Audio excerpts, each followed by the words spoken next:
Have you ever wished that you could actually read faster? Maybe you have a really long list of books that you'd like to get through, or have a lot of material to cover for a research project. The average person reads around 250 words per minute, but it's possible to cover more than twice that while still absorbing information effectively. Being able to read quickly has its perks, and it's worth spending time working on to improve your speed, especially if you read a lot. Now, there's a number of factors that determine how quickly or slowly you read. Certain habits can slow you down considerably, so it's important to break these and replace them with new, more beneficial habits. The first three are the most important and will likely more than double your current reading speed. Tip number 1, don't read one word at a time. So as kids learning to read, we were taught to go one word at a time, slowly covering each and every word. It's an important lesson when learning to read, but continuing to read this way will actually hold you back. After years of reading, we've had enough experience with written word that it's not just necessary to read one word at a time. Instead of scanning the page word by word, reading groups of words. If you look at one point in a line of text, you'll notice that you can read a few words at a time without moving your eyes from that exact spot. So when you're reading, don't move your eyes for each word, but jump about an inch to an inch and a half at each time.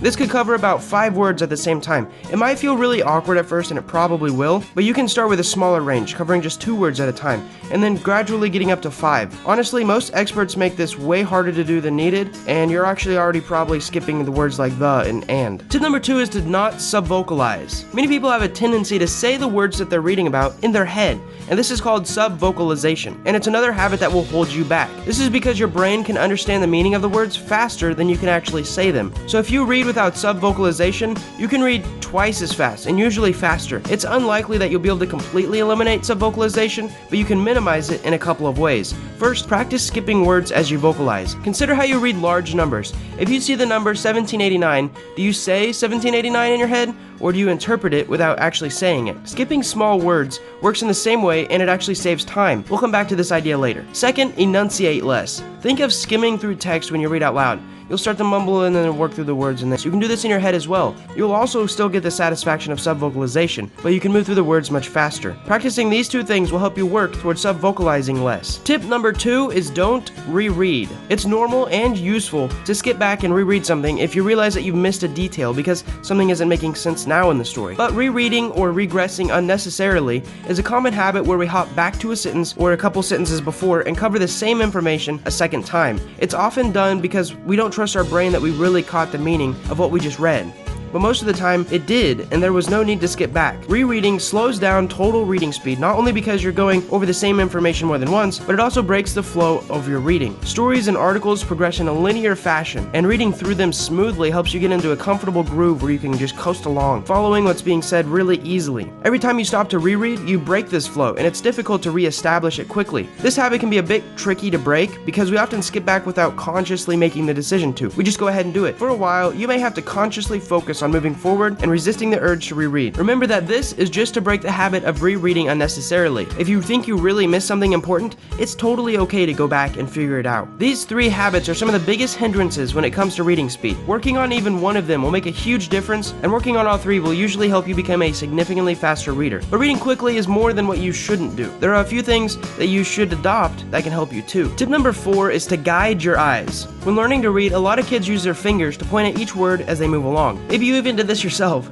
As it turns out, using something to guide your eyes, whether that's a finger, a pen, the end of your bookmark, or some similar object, it can actually be helpful for reading faster for a few reasons. Having an object marking your place and guiding you through the text can improve your concentration, since it prevents your eyes from drifting and losing their place. And when your eyes are used to focusing in on where the guide is pointing, where your finger is pointing, you can start to move your guide or your finger more quickly and skip along about an inch and a half each time to get your eyes into the habit of scanning faster. Also, using your finger prevents rereading. Your eyes will become accustomed to what you're pointing at, so it's less likely that you'll break eye contact with that space and skip back to reread. Tip number 5 is to get rid of distractions. Distractions are obviously going to make it more difficult to concentrate, but we often try to ignore them instead of just getting rid of them before we sit down to read. This means external and internal distractions. Turn off the TV, ask people not to disturb you, make sure you're not hungry or needing to use the bathroom. Being in an environment that is conducive to good concentration will help you when you're practicing speed reading, and you'll be better able to understand the information the first time so you don't have to waste time rereading.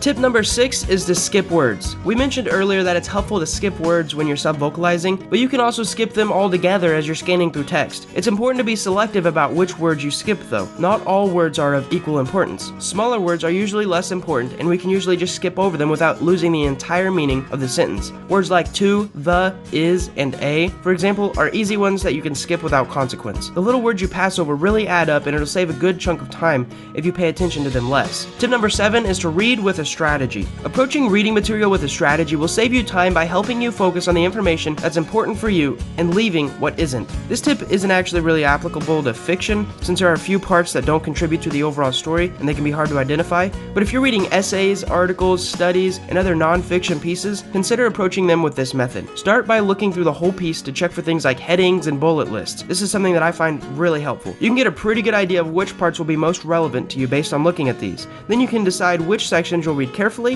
which ones you'll skim, and which ones you might even skip entirely. This strategy isn't meant to improve your words per minute speed, but it's helpful in a time crunch so you can focus on the most important information without wasting time reading parts that won't help you. Our last tip is to use an app to practice. If you want to get better at anything, you just have to practice. Of course, you can do that on your own, but if you need more structure, try downloading a speed reading app or program. They offer exercises designed to help you learn to read faster, and many allow you to import your own reading material to practice with. It can be more effective than trying to go at it alone. With all this said, one thing to remember is that the purpose of reading is to take in information being expressed by someone else. If you're not absorbing much information, the speed of your reading doesn't really matter. So don't sacrifice comprehension for speed. If you find that you're not able to recall much, slow it down a bit. Don't rush yourself, because this is a learning process. Also, it's very difficult to read more than 3x what you're reading right now, so don't fall into the trap of speed reading gimmicks. Not everyone reads at the same speed, but anyone can learn to improve their own pace. This process is a combination of breaking bad habits, establishing new ones, and using some tips and tricks to help you along the way. It can feel really awkward at first, but keep at it. You've probably been reading the same way for many years, so it can take a while to change, but do not give up and you'll definitely see improvement. Speaking of reading, if you want to get the knowledge from awesome nonfiction books on psychology, self-growth, business, mindset, and financial topics, check out Practical Growth Academy. You can sign up with a link in the description and I'll pay you $20 for your first month. Each week, you'll get an animated book summary along with a worksheet to help you turn those amazing ideas into action